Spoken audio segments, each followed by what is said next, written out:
بلال نبی کریم صلی اللہ علیہ وسلم کے مؤذن تھے، اذان دیا کرتے تھے۔ ان کا واقعہ آپ کو پتا ہوگا کہ ان کے اوپر بہت ظلم ہوتا تھا۔ ان کا جو مالک تھا، ان کا جو اونر تھا، وہ ان کو ریت پہ گھسیٹتا تھا، چھاتی پر پتھر رکھتا تھا، اور وہ پھر بھی کہتے تھے احد الاحد۔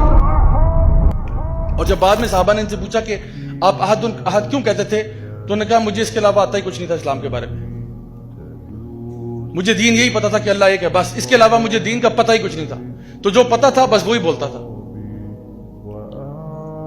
تو ان کو بہت مارا گیا، بہت پیٹا گیا۔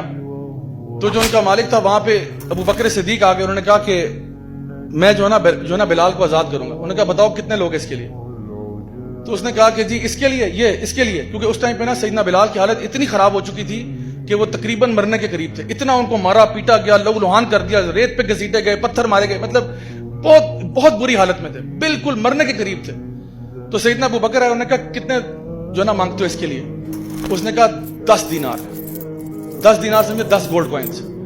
تو سیدنا ابو بکر نے فوراً جیب سے نکالے اور منہ پہ مارے اس کو، یہ لو۔ تو ان کو آزاد کیا، تو وہ اپنے ہاتھوں میں نا وہ 10 دینار ایسے اوپر نیچے کر رہا ہے اور کہتا ہے کہ مجھ سے اگر ایک بھی مانگتے میں تمہیں دے دیتا، میں اس کو ایک میں بھی بیچ دیتا، کہ تم نے 10 دے دیے، تم نے یہ تو مرنے کے قریب تھا، میں تو اس کو 1 دینار میں بھی بیچ دیتا، تم نے 10 پہ مطلب تمہیں میں نے بیوقوف بنایا۔ سیدنا ابو بکر کہتے ہیں کہ بیوقوف تم ہو، کیونکہ تم اگر مجھ سے 100 مانگتے میں 100 میں بھی لے لیتا۔ اور سیدنا ابو بکر کہتے تھے کہ بلال میرا سید ہے، بلال میرا آقا ہے۔ اور عمر بن خطاب کہتے تھے کہ ابو بکر سیدی، ابو بکر میرے سید ہیں اور بلال ان کے بھی سید ہیں۔ یعنی یہ وہ چیز تھی کہ ایک غلام کو کہاں پہنچا دیا اسلام نے۔ اور آپ کو پتہ ہے کہ نبی کریم صلی اللہ علیہ وسلم جب دنیا سے رخصت ہوئے نا، صحابہ کہتے ہیں ہمارے لیے اس سے زیادہ غم کی سچویشن کبھی تاریخ میں نہیں آئی تھی۔ عمر بن خطاب اتنے جوش میں آ گئے، انہوں نے کہا اگر کسی نے کہا نا کہ نبی کی وفات ہوئی ہے، میں گردن اڑا دوں گا اس کی۔ خبردار کسی نے کہا فوت ہوئے، کہ وہ فوت نہیں ہوئے، وہ چلے گئے ہیں، ابھی کچھ مطلب دیر کے لیے گئے ہیں، جس طرح موسیٰ علیہ السلام گئے تھے بنی اسرائیل کو چھوڑ کے 40 دن کے لیے، وہ واپس آئیں گے، اللہ تعالیٰ نے ان کو ہم سے نہیں اٹھایا۔ وہ نا مطلب جوش میں یہ کہہ رہے تھے، ان کو خود سمجھ نہیں آ رہی تھی وہ کیا بات کر رہے ہیں۔ ابو بکر صدیق انہوں نے کہا عمر بیٹھ جاؤ، عمر بیٹھ جاؤ، اور کہا کہ تم میں سے جو شخص اگر تو کوئی نبی کی عبادت کرتا تھا، جان لو کہ نبی فوت ہو چکے ہیں، اور جو کوئی تم میں سے اللہ کی عبادت کرتا ہے، جان لو کہ اللہ الحی ہے لا یموت، اللہ کو موت نہیں آتی۔ تو لوگوں کو بتایا کہ وہ دنیا سے جا چکے ہیں، لیکن اللہ تو ہے نا ہمارے ساتھ، اللہ تو ہے، لائف ول گو آن۔ تو صحابہ کہتے ہیں سب سے پینفل ڈے ہمارے لیے تھا۔ ظہر کی نماز کا وقت آیا، سیدنا بلال نبی کی مسجد پہ چڑھ جاتے ہیں اذان دینے، ایز پر یوزول اذان دینے گئے، اللہ اکبر اللہ اکبر اللہ اکبر اللہ اکبر، اشہد ان لا الہ الا اللہ اشہد ان لا الہ الا اللہ اشہد ان محمد، آگے نہیں بول سکے۔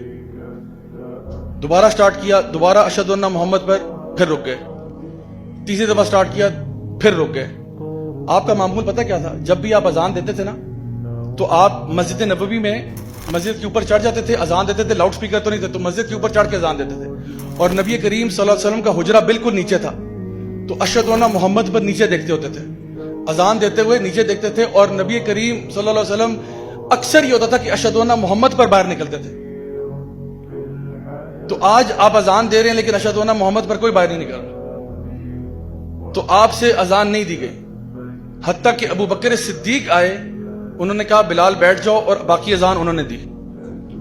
سیدنا بلال نے کچھ دن گزرنے کے بعد، انہوں نے اس کے بعد اذان دینا چھوڑ دی، انہوں نے کہا میں اذان نہیں دے سکتا۔ کئی دن گزر گئے، سیدنا بلال نے اذان نہیں دی۔ پھر ایک دن ابو بکر صدیق کے پاس آئے، اس ٹائم تک سیدنا ابو بکر جو تھے وہ خلیفہ نومینیٹ ہو چکے تھے، تو کہا کہ اے امیر المومنین آپ سے گزارش ہے کہ جی بلال فرمائیے کیا گزارش ہے؟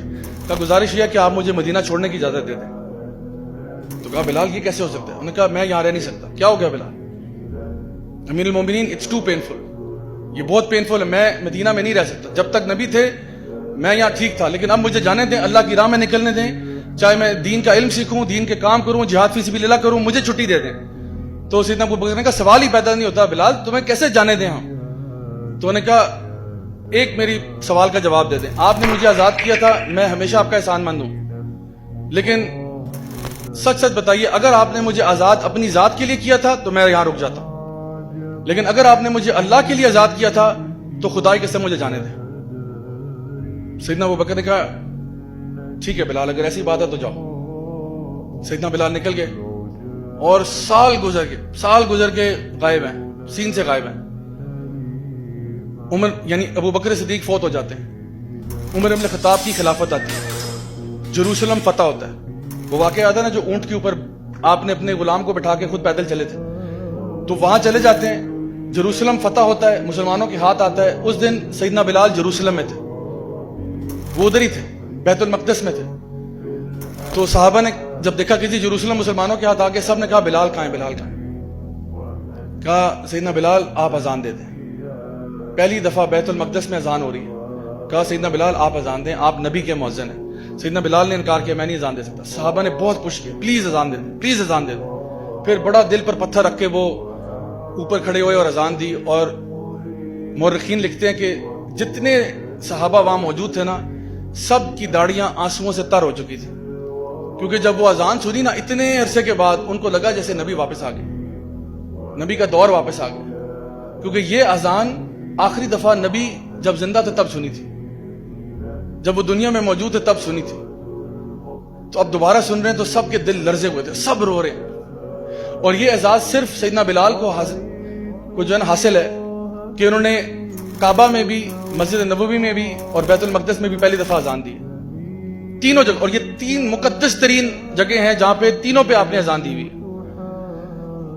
اچھا اس کے بعد کیا ہوا؟ آپ اذان دی، آپ بھی ایموشنل ہو گئے، ظاہری بات ہے. آپ وہاں سے نکل کے ڈماسکس چلے گئے، سیریا چلے گئے. سیدنا بلال سیریا چلے گئے ڈماسکس میں.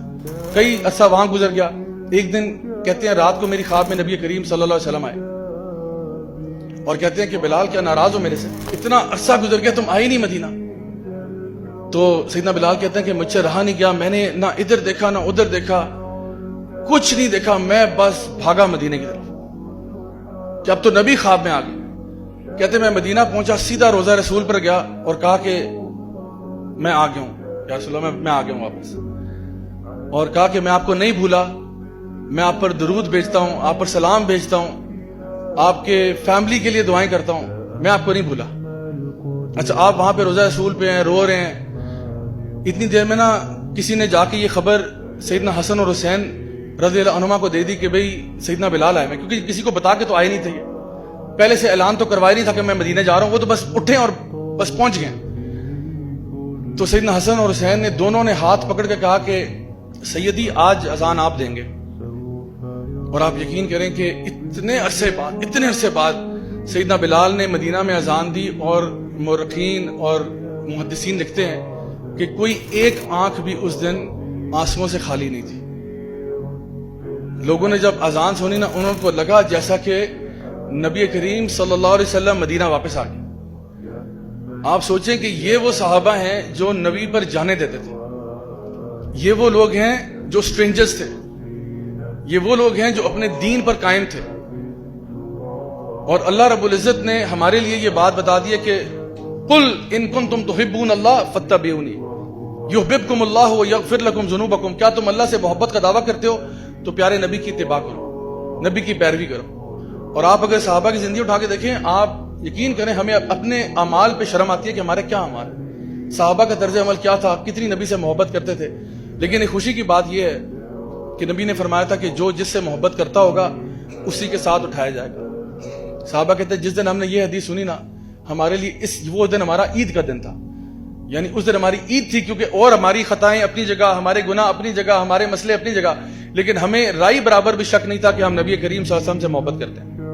ہمیں یقین تھا کہ ہماری محبت نبی کے ساتھ سچی ہے. اور اس لیے جب انہوں نے یہ کہا نا کہ ہر بندہ اسی کے ساتھ اٹھایا جائے گا جس سے محبت کرتا ہوگا، تو ہمیں اس بات پہ خوشی تھی کہ انشاءاللہ ہم نبی کریم صلی اللہ علیہ وسلم کے ساتھ اٹھائے جائیں.